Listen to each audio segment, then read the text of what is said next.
Hello guys, in this tutorial I'm going to show you guys how to pin a comment on your Facebook post step by step. Let's get into the video. So we'll start by leaving a void on our Facebook post. Let's say hi.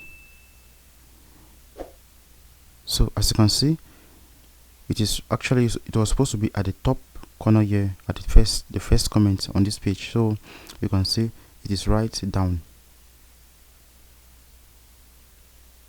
Use it here, right down. So the first thing is that you simply need to click on what on your profile, after which you click on settings. Once you're there, you click on what page settings.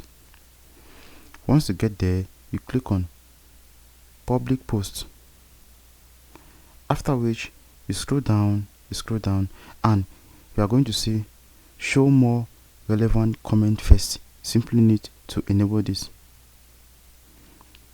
So after which we are going to go back to that post where we just commented. Come back here, we'll refresh. Okay, come back here, open it. So guys, as you can see, that's actually where you pin a comment on your Facebook post. Thank you guys for watching. Don't forget to leave your comments in the comment section below. If you face any difficulty doing this, we love you all. See you in our next tutorial. Peace out.